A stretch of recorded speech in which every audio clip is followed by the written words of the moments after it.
عندك حبة بيض أروح نوجدو واحدة تحلية بزاف بنينة، وهذه التحلية اسمها فلون المقاهي، تجي فيها 3 طبقات، تجي بزاف بنينة. اليوم خدمتها لكم بذوق البرتقال، بما أنه رانا في موسم البرتقال نغتنموا الفرصة وناكلوا حاجة بنينة ومنعشة.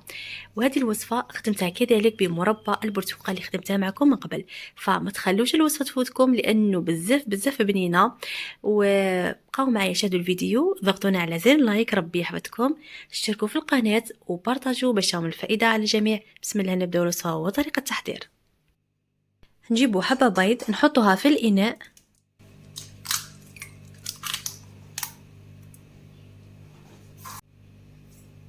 نزيدوا ملعقة كبيرة سكر، نزيدو 2 مغارف كبار مربى البرتقال اللي يجي بزاف بنين، وننصحك باش تجربيه لانه بزاف ناس جربوه ونجح معاهم. بلا ما ديري هذيك الحبه تاع البرتقال في المجمد وتبداي تربي فيها، لا، طريقه اسهل منها مكاش وسريعه كذلك. فهذه الوصفه تاع المربى ننصحك باش تجربيه. ودوك نخلي لك الرابط تاعها في صندوق الوصف وفي تعليق مثبت. هنا نجيب حبة برتقالة نربي دوك القشور، يعني ربي غير واحد شوية بما انه المربى البرتقال يعني فيه كذلك القشور. هنا نجيب ملعقة تاع لافاني كذلك صغيرة نزيدها معاه ونحركو غير بالفوي، هذا مكان بلا ما نديرو الباسور. نجيب هنا 40 غرام من الزيت، يعني ربع كاس تاع الزيت، يعني عطيتكم بالغرام هكا باش نسهل عليكم الوصفة. 40 غرام زيت. نحط الزيت على 2 خطرات ونحرك جيدا.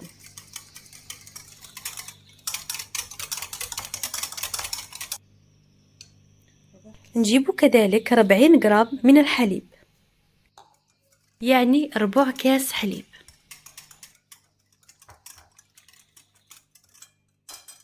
نحرك جيدا بالفوي. من بعد نجيبو النشاء أي مايزينا.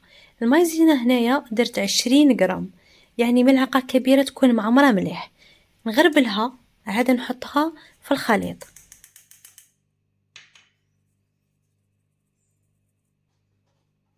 وهنا لازم نحركو مليح هذه المايزينا أو النشاء مع الخليط، حركي مليح بالفوي.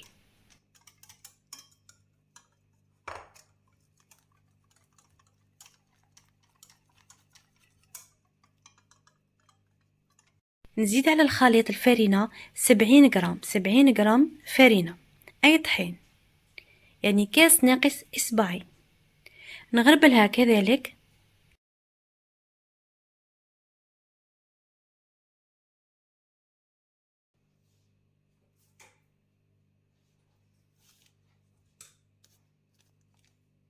ونزيد كيس خميرة كيميائية بوزن 10 غرام. إذا كانت الحبة تاع البيض تاعك صغيرة، يعني نقصي من هذا الكيس ملعقة صغيرة نصف تاعها صحيح، وديري بقية الكمية، يعني ديري من 8 غرام حتى 10 غرام خميرة كيميائية. نحرك جيدا المكونات بالفوي.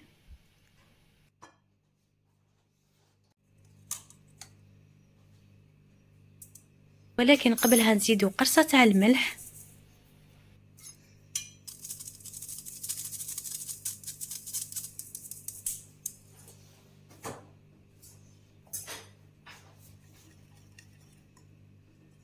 ونحرك جيدا حتى يندمج كامل المكونات فيما بعضهم البعض.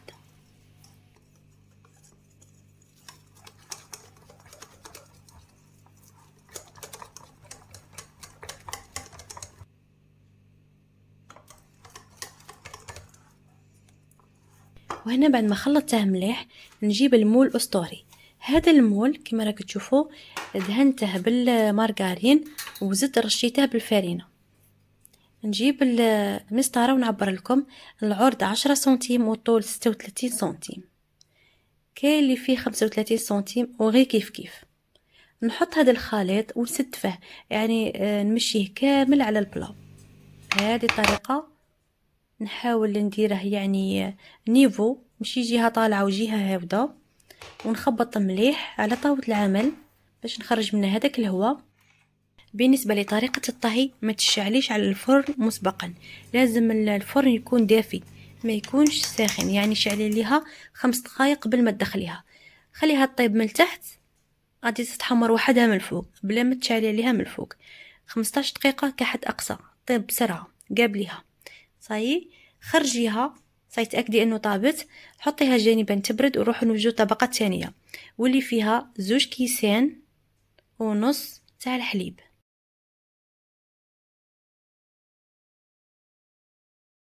نزيدو 50 غرام من الفلو، اي ذوق تاع فلو يكون عندك ديريه. صاي نزيدو مغرف كبيره سكر و2 مغارف ونص كبار تاع مايزينا اي نشاء.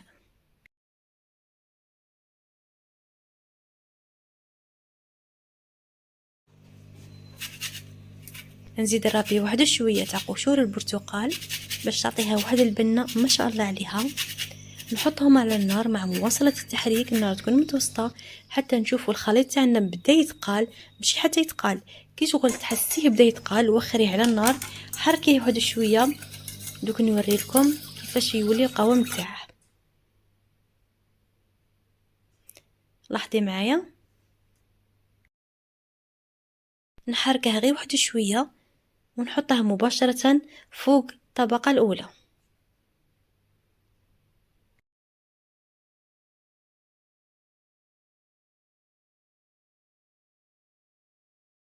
لازم ما تخليش الخليط يبرد لك هكا باش ما يغبنكش، يعني وهو ساخن حركيه غير واحد شويه وحطيه مباشره فوق الطبقه الاولى كما قلت لك. هكذا كوني خفيفه شويه.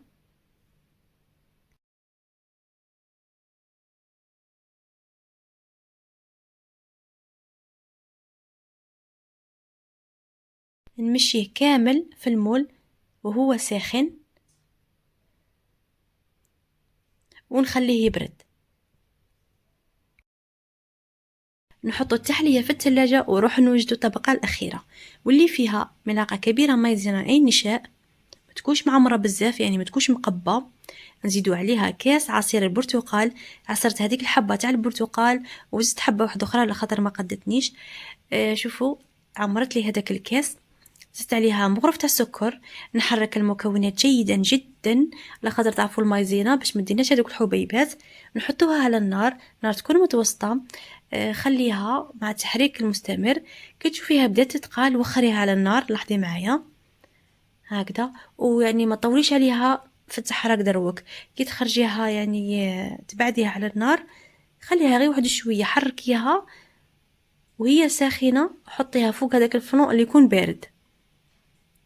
لاحظي معايا جات بزاف شابه تبري ما شاء الله عليها، وريحه البرتقال راها قالبه الكوزينه، يعني بزاف شابه.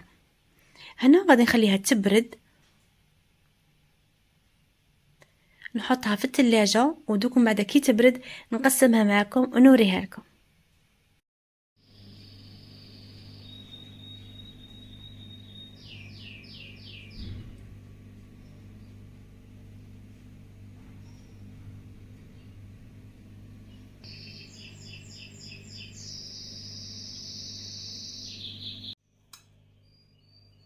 بعد ما بردت التحليه غادي نقسمها بالسكين الى قطع كما راكم تشوفوا متساويه.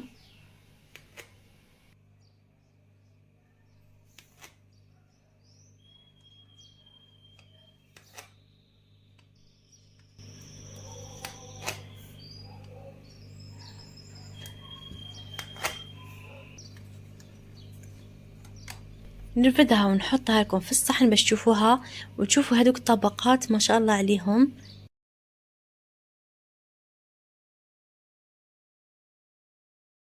وبعد ما قسمتها وراكم تشوفوا في الطبقات ما شاء الله عليها تجي منعشه وبزاف بنينه. نقسم معكم حبه، شوفوا لاباط هذيك الجينواز التحتانيه جات خفيفه وريحه هذيك ريحه البرتقال فيها تهبل. ننصحكم باش تجربوها. وهذاك كذلك الطبقه تاع الفلون تاني جات بزاف بنينه، والطبقه الاخيره منعشه كذلك. فنصحكم باش تجربوا المربى تاع البرتقال اللي مازال ما جربته تروح بسرعه تجربه ودير هذه الوصفه كذلك.